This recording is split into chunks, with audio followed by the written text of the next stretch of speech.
শিক্ষকের উচ্চারণে, রাজনৈতিক সহযোদ্ধার কলমে এবং সামাজিক মাধ্যমে বৃহস্পতিবার থেকে ওসমান হাদিকে নিয়ে এ ধরনের হাজারো শোকগাথা।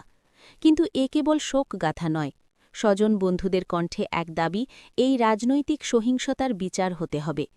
হাদি ইনকিলাব মঞ্চের কর্ণধার ছিলেন। দেশের সমসাময়িক রাজনৈতিক পরিস্থিতি নিয়ে তিনি সবসময় গঠনমূলক আলোচনা করতেন। যে কোনো অন্যায়ের বিরুদ্ধে তার কণ্ঠ ছিল উচ্চকিত। বিশেষ করে আধিপত্যবাদ বিরোধী শক্তির বিপক্ষে তিনি সবসময় উচ্চকিত ছিলেন। তিনি চেয়েছিলেন মানুষের পক্ষে কাজ করবেন।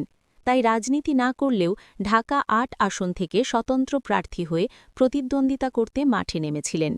নির্বাচনী প্রচারণার ১০ দিনে শুভাকাঙ্ক্ষীদের কাছ থেকে প্রাপ্ত অনুদানের পুঙ্খানুপুঙ্খ হিসাব জনসমক্ষে প্রদান করেন। জুলাই পরবর্তী সময় রাষ্ট্রের স্থিতিশীলতার জন্য বারবার নির্বাচন ও গণতন্ত্রের পক্ষে বুলন্দ আওয়াজ তোলেন। তবে সেই হাদি আতাতেইর গুলিতে আহত হয়ে জীবনযুদ্ধে হেরে যান। বৃহস্পতিবার ১৮ ডিসেম্বর সিঙ্গাপুর জেনারেল হাসপাতালে তার মৃত্যু হয়।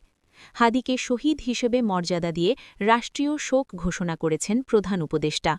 শুক্রবার ১৯ ডিসেম্বর সন্ধ্যায় হাদির মরদেহবাহী কফিন এসেছে দেশের মাটিতে। শনিবার ২০ ডিসেম্বর দুপুর ২টায় মানিক মিয়া অ্যাভিনিউতে তার জানাজা সম্পন্ন হবে।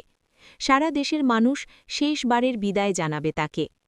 হাদির এই মর্মন্তুদ ও অকাল বিদায়ের বিষয় বাংলাদেশের কমিউনিস্ট পার্টির সাবেক সাধারণ সম্পাদক রহিন হোসেন প্রিন্স বাংলা ট্রিবিউনকে বলেন, হাদি বাংলাদেশের রাজনীতিতে একজন উদীয়মান তরুণ হিসেবে আবির্ভূত হয়েছিলেন।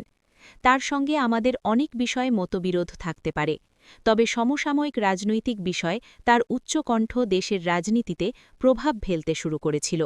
ধীরে ধীরে হয়তো রাজনৈতিক অঙ্গনে নিজের জায়গা তৈরি করতে পারতেন। গণতান্ত্রিক রাজনীতিতে ভিন্ন মত থাকবে, তবে নিজের সক্রিয়তায় ধীরে ধীরে রাজনীতিতে প্রাসঙ্গিক হয়ে উঠেছিলেন তিনি। নিশ্চয়ই এটি বড় ধরনের শূন্যতা তৈরি করবে, তবে তার মতো একজন তরুণ প্রার্থী ভোটের প্রচারণায় গুলিবিদ্ধ হওয়ার দায় সরকার এড়াতে পারে না বলে মনে করেন প্রিন্স।